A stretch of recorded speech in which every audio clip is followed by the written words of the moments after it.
A tricky question, perhaps, but one that weighs on my mind pretty much every time I have these sorts of conversations about having to transform versus wanting to transform. Mm-hmm. Is it ultimately, and this is a question to everyone actually, and this is possibly a good one to end this first session on, is it ultimately a question of choice, of embracing the unknown, because it is a leap of faith a lot of the time, for especially for large, complex organizations.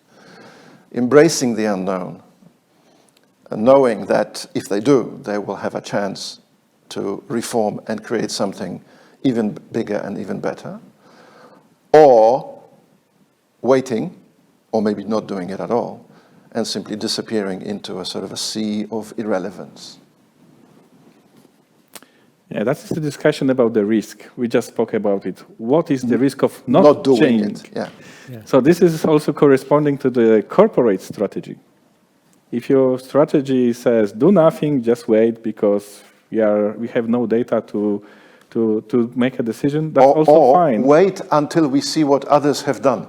Well, that's you lose the opportunity, right? Yeah. You have to keep momentum of the change because in our business, we are, doing the transformation in ERP domain.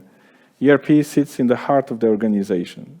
So once the COVID thing will be over, or once the market will be open again, you have to be ready to sell, to develop your new products, etc. You cannot wait. And you can't start running then. Exactly. Yeah. Especially when we think about complexity, meaning like, 10 different companies in maybe 8 different countries, then how you will manage this quickly if you will have all your answers in place?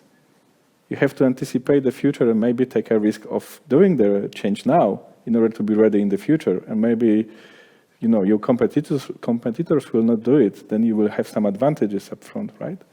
That is kind of a tricky part with strategy and business objectives to be set up before you will really run your transformation, right? Karol, any interesting examples of how this may or may not have happened? Well, I think that COVID accelerated all this change very much. And, it depends. It's probably on a case-to-case basis, but let's take retail as an example, yeah? If you're a brick-and-mortar retailer and you're just closed by the pandemic, and if you don't change, you simply don't exist, yeah? So the question is rather if to change, but when to change and how to do it fast. Yeah. So, and obviously there are industries where you maybe when the pace may not be that fast, but it still is demanded at some point. Yeah.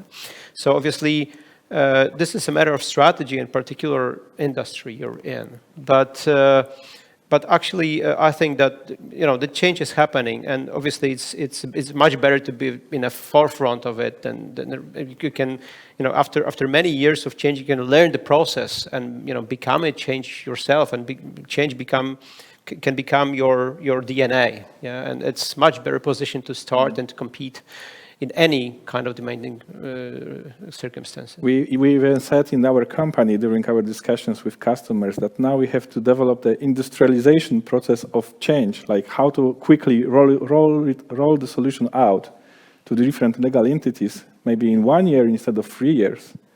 Because, COVID thing actually accelerated the speed of change. So yeah, we are also working on it with our customers. Taking your own medicine. Yeah, and the demand coming from our customers is very clearly defined. Do it quickly, in a controlled way, to manage the complexity, to give the structure, but the speed is the factor that really is interesting to our customers.